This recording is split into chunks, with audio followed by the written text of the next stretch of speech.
Hey everyone, welcome to my new tutorial. Today I want to play a little bit with physics in Blender and create animation loop like this, where you have several obstacles and there's a ball coming through, something like a puzzle game of sorts.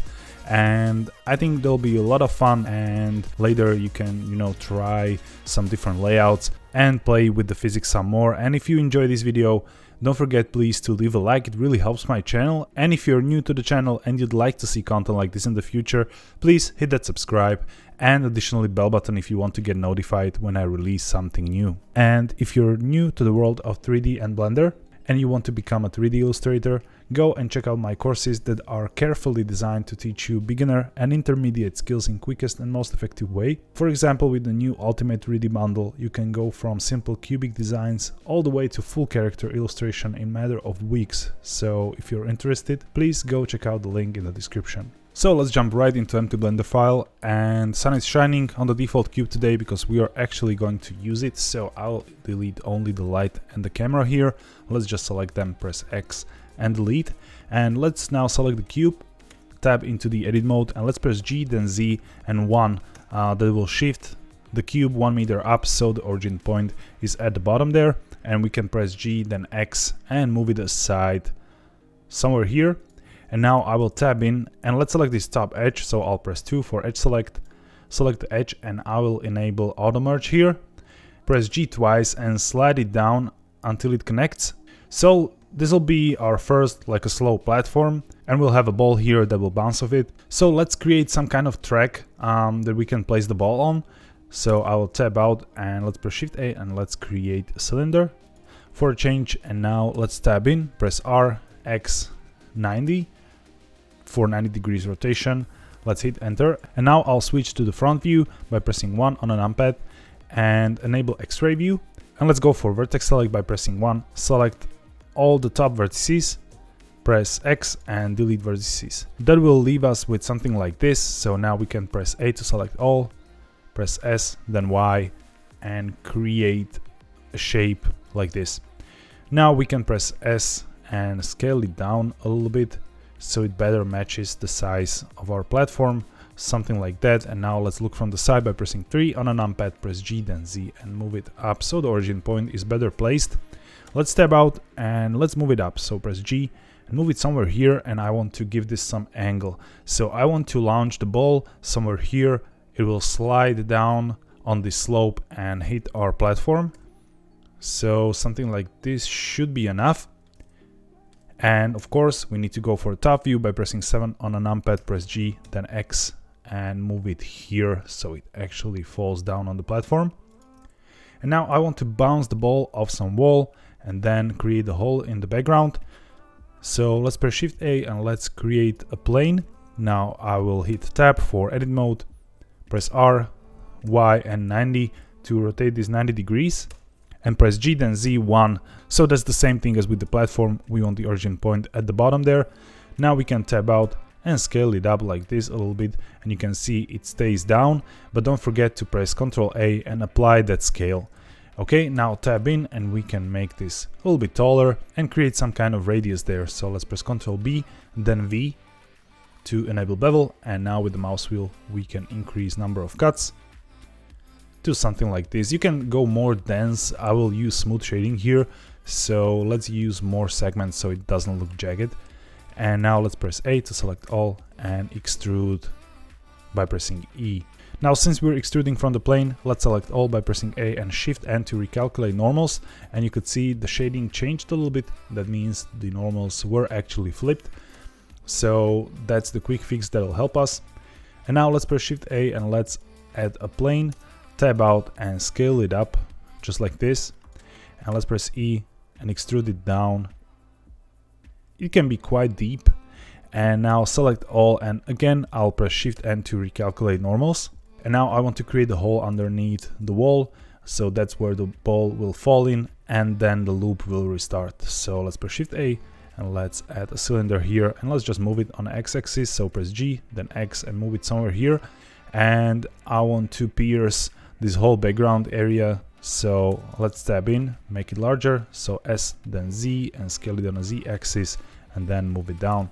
And we can help ourselves by using Boolean modifier and there's a great add-on that helps with that. It's default in Blender. You just go into the preferences and enable Bool Tools, and then you just select the cylinder, shift click the object you can subtract from, and hold Control and hit minus on a numpad. Make sure it's on a numpad, and that will create this hole right there. So that's our basic scene. Now let's give this object some volume. So I'll go into the modifiers tab and add solidify modifier here with some thickness, and we can go outside so there's enough room for the ball to slide through. And to make things a little bit interesting, let's select our platform, tab in, select all, and press S then Y, and I want to scale it like this so it kind of better matches the opposite wall, so it's a little bit more geometric here. Okay, that's for the scene. Now let's switch off the X-ray, we don't need it anymore, and let's build our physics simulation. So I want to move a ball somewhere here, and I want to center it around this object right there. So I'll hold Shift S and cursor to select it. That'll snap the cursor right here, and I'll press Shift A and add UV sphere. Now we can just make it smaller by pressing S, and you can use the top view to help with that scaling so it actually matches the width of that slope. And now let's look from the side by pressing 3 and move it somewhere here so it falls down right there. Now when it comes to physics, it's quite easy in Blender to activate. Of course later you can spend a lot of time with setting up some nuances and tweaking the properties and preferences of the physics simulation, but by itself it's pretty easy to enable. You just go to the physics tab and enable rigid body, and they'll create simulation for this ball. So now if you play back the animation, the ball will fall. Of course it will fall through all of these objects because these have no physics settings yet. So let's select this one here, and let's actually create a rigid body as well, but switch from active to passive. So it's an obstacle, it's not an actively moving object. And now if you play it, it will slide. But if you look from the side, it's sliding on the top of this object. And that's because there is a shape here for the collisions detection, and it's now set to convex hull. So it basically just takes some wrapper around the object and simulates physics based off that. And to make this actually work, you need to switch these to mesh basically. So the physics simulation will take the actual shape of the mesh to simulate physics. This is of course a little bit more demanding, so if you have a lot of objects and really complex physics simulation, this can slow down your computing and your physics baking. Now if you reset this and play it, you can see the ball actually falls in, and the rest is pretty similar. So we'll just select this object, enable rigid body, and switch this to passive, and instead of convex hull we can use mesh, but I think here it should work because it's not a rounded object. So you can see the ball hits the slope pretty nicely, so we don't need to actually switch this to mesh. And here that will be similar. Let's just enable rigid body and leave everything as is. And now for the ground, it'll be hard to simulate physics with Boolean, I think. So let's go to the modifiers tab and let's apply this modifier right here. And now we can just delete this helper. And it's pretty easy to move this around if you need later, so don't worry about that. And one more step, we need to select the background there, go to the physics tab and enable rigid body simulation as well with the passive type. And now if we play back the animation, you can see the ball is sliding. Oh, and I made a mistake here. You can see this falling. That's because I left it at active. So make sure you are switching it to passive. Okay, that's fine for every object here. So I only made a mistake for the wall there. And now if we play back the animation, you can see this works quite fine, but there is no bounce from the platform. I want to launch this ball into the wall. We can introduce some bounciness there. There's this setting. If you select the ball, you can see the section surface response, and there is something called bounciness, and you can set this for both passive and active objects. What I like to do is to set some bounciness for the active object, and then based on the surface that it lands on, these surfaces might have different value of bounciness. So let's select this platform and let's introduce something stronger like 2 or something like that, and let's play back our animation, and you will see our ball is now bouncing off, but it goes to the side because the bounce is not strong enough. So there are several things we can do. First thing, I want to move this to the side because as you can see the ball is falling quite off the axis there. So let's just press G then Z and move this to the side so it actually falls here in the middle. Okay, that's much better. And I need to move the ball as well. So let's select the ball. Let's press 7 on a numpad for a top view and move it here. So it actually starts its fall in the beginning there. And I think some more bounciness will be beneficial there. So let's set this to 3 and let's play back the animation. Okay, that's actually much better.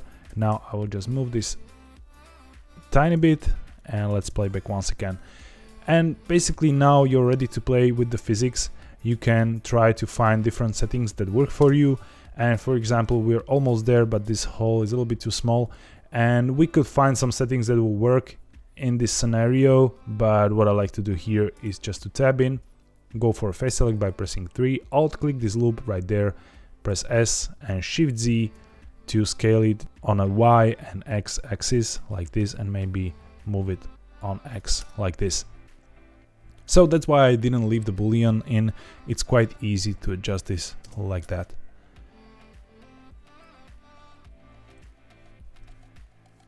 Okay, this looks fine, but I think we have a trouble here. I didn't switch this to mesh for the background. I left it at the convex hull, so it didn't work. And now this works just fine. So that's our animation, and let's now create some cameras. So I'll press N and create an isometric camera with the Isocam add-on. You can find the link in the description.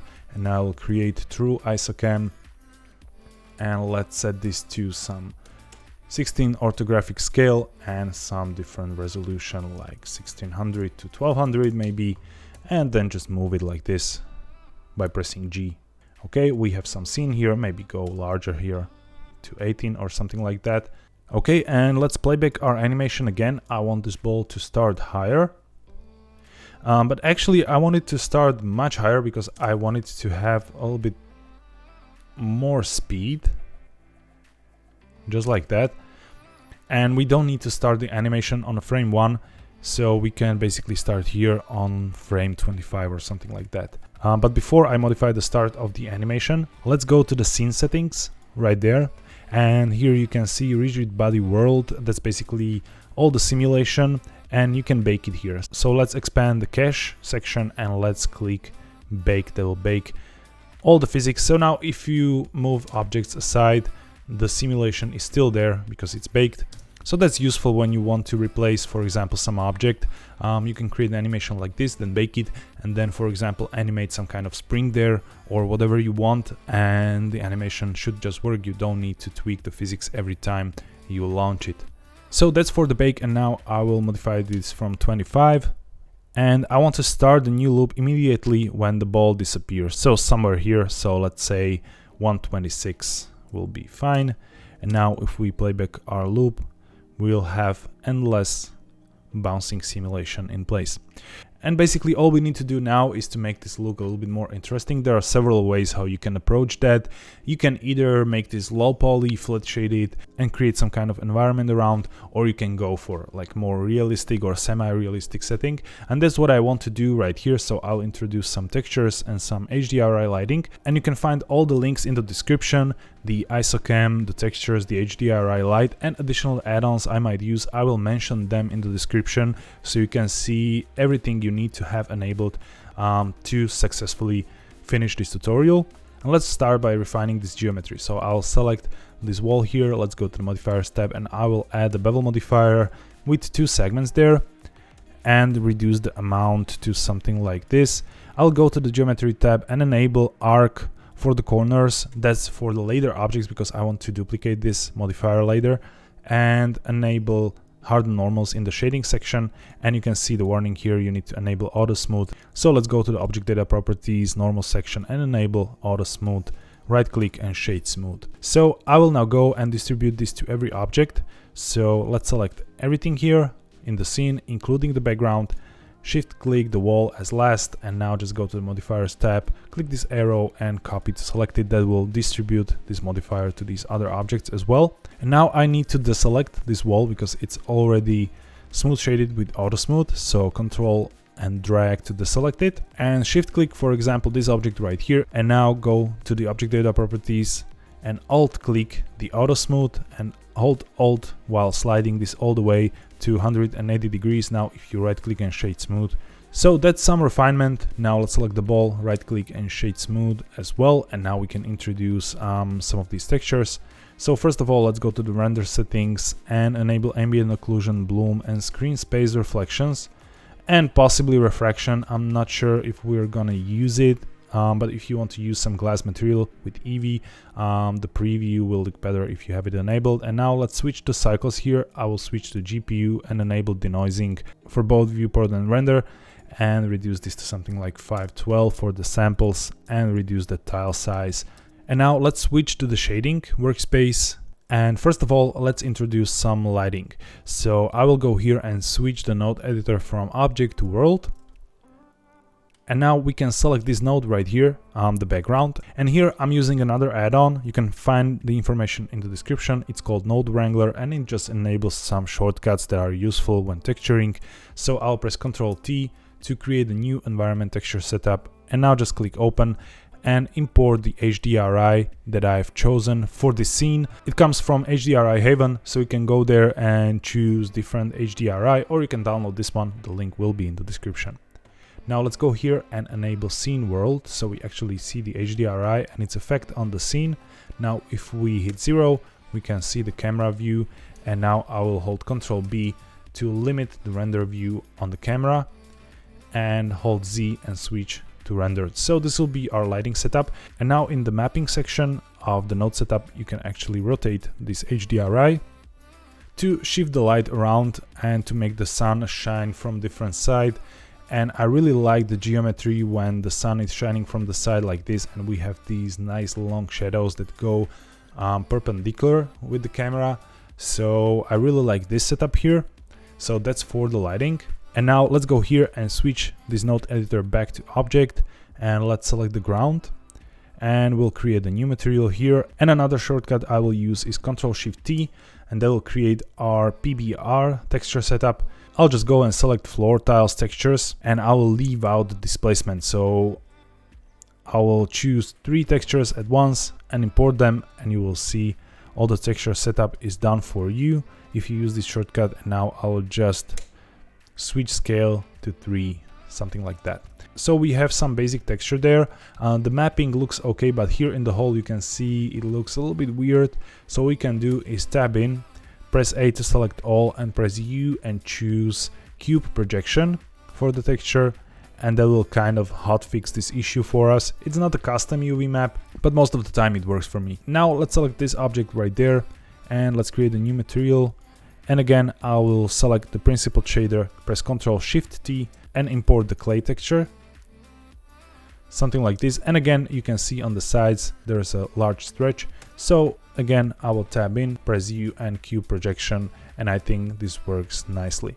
And this is the material I will use for the rest of the objects. So let's just select them from the material list there.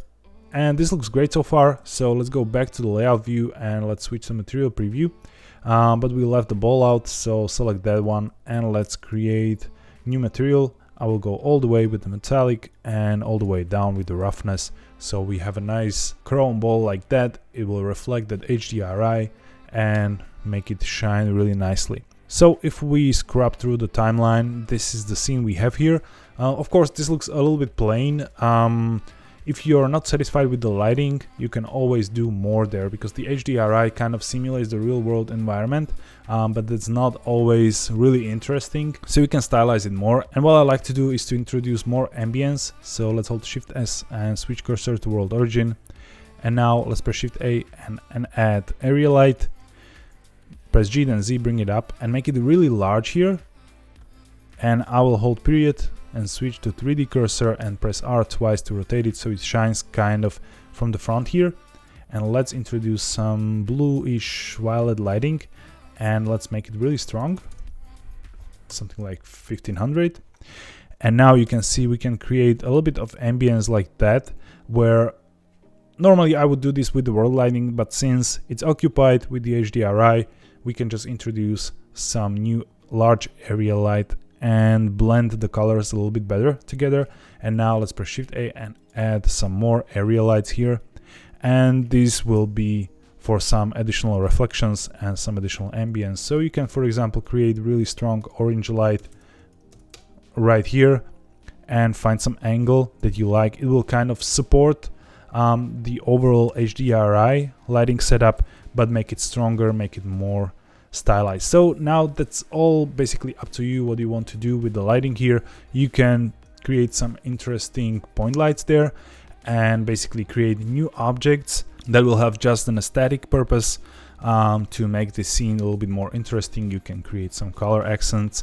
I will leave that up to you, and in the end, when you're ready, you can just go to the output here and switch from PNG to FFmpeg, and then in the encoding you can choose MPEG-4 to create MP4 video file. And then if you choose your folder here and hit Ctrl F12, the animation will render frame by frame.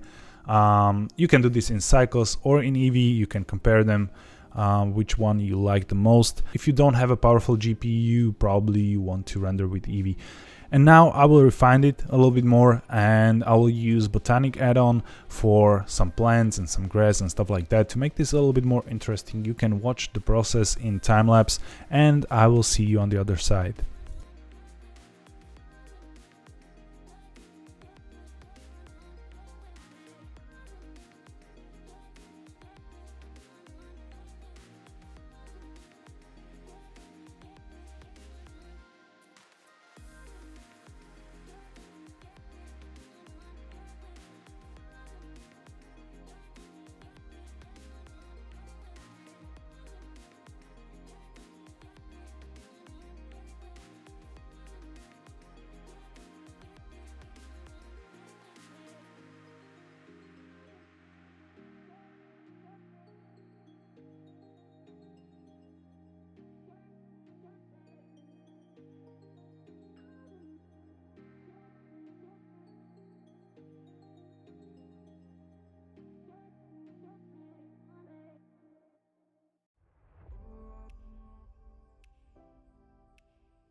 So that's it for a nice physics simulated animation loop. I really hope you enjoyed this one. I'm curious to see what you come up with. I encourage you to create different kind of obstacles and different kind of physics simulations. I'm really curious to see what you create, and don't forget to mention me in the description of your Instagram posts or Twitter post or whatever you're posting on.